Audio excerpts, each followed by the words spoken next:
Now we're going to talk about frequency distributions.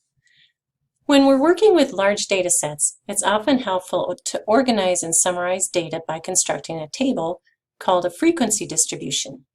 Because computer software and calculators can generate frequency distributions, the details of constructing them are not as important as what they tell us about data sets. A frequency distribution helps us understand the nature of the distribution of a data set. In this example, we'll create a frequency distribution for categorical or qualitative data. The data below represent the color of M&Ms in a bag of plain M&Ms. So we're going to construct a frequency distribution for the colors of the plain M&Ms. Since we have the data listed as colors in words, that means that this is categorical or qualitative data. Here's our data again. And our frequency distribution is just going to be a list of all the different colors and how many of that color were in this data. Here's our list of the different colors, all 6 of them. This means that there were 12 brown M&Ms in this list, 10 yellow, 9 red, and so on. Now, when we do a frequency distribution for quantitative data, since quantitative data is not divided into categories already, in order to construct a frequency distribution, we have to create the categories. These categories are called classes. The lower class limit of a class is the smallest possible value within the class. The upper class limit is the largest possible value within the class.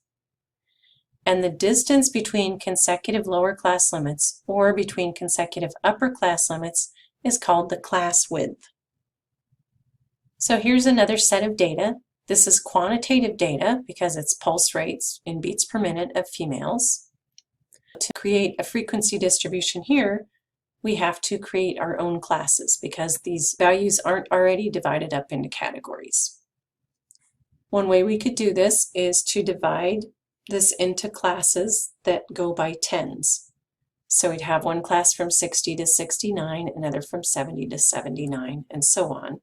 This has to include every data value that's in our original data, and it also has to be set up so that the classes don't overlap. This one goes up to 69, the next one starts at 70. Since these data values are just in units, we don't have to include any decimal values here. Under pulse rate, we have the classes listed. Under frequency, that tells us how many values were in that class. These numbers in each class are the lower class limits. The lower class limits are 60, 70, 80, and so on.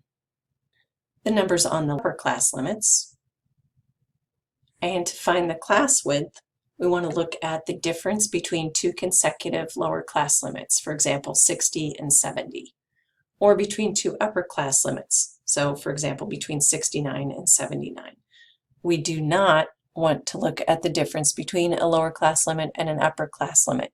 That is not the class width. The class width is 10, because if we look at each of these lower class limits, they're all increasing by 10, and the same for the upper class limits. Now, if we look at a relative frequency distribution, that instead of having the actual counts for how many are in each category, it gives us a proportion, which is a decimal value, or we can write it in percentage form. To find a relative frequency, we take the frequency for that particular category and we divide it by the sum of all the frequencies. Now, by the sum of all the frequencies, what we mean is the total number of data values that there were. We also show relative frequencies a lot of times in percentage form. If we want a percentage form, we do the same thing. We take the category frequency divided by the total of all the frequencies, but then we multiply that number times 100%. So a relative frequency distribution lists each category or class of data with the relative or percentage frequency. Here's an example of a relative frequency distribution. Using our frequency distribution for our plain M&Ms, we're going to start out by finding the relative frequencies. To do that, we need to know the total of these frequencies.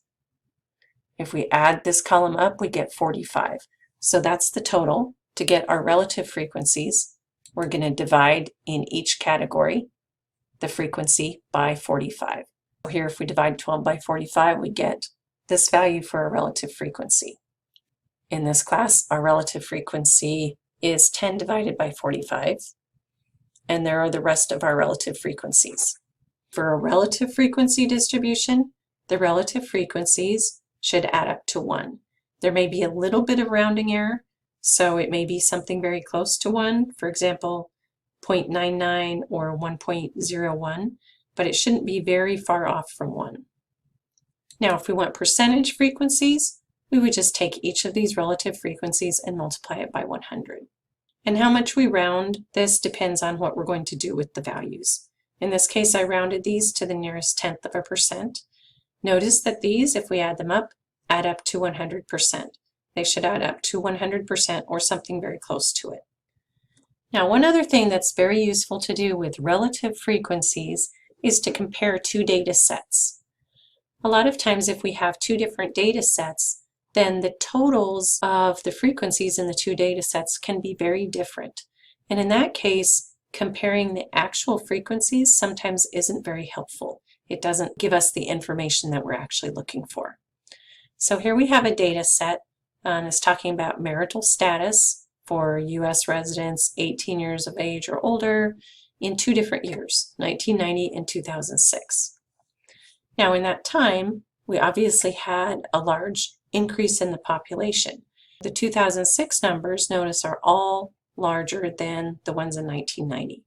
That makes it a little bit hard to compare these two values. We can't tell if the percentage of those who never married is actually very much bigger in 2006 than it was in 1990 because we have such different totals. We're going to construct relative frequency distributions for each of these, and then that will give us a better way to compare the data for the 2 years.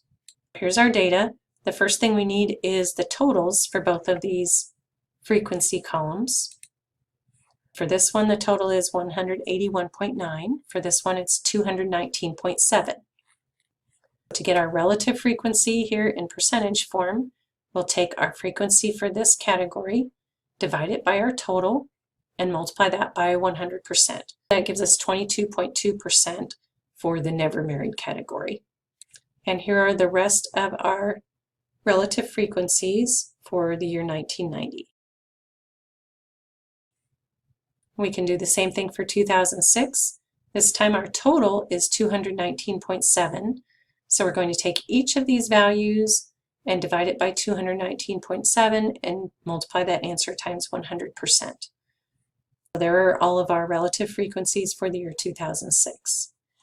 Now, if we compare our relative frequencies, we can see that for the married category, even though the actual frequency went up, the percentage frequency went down a little bit from the year 1990 to the year 2006.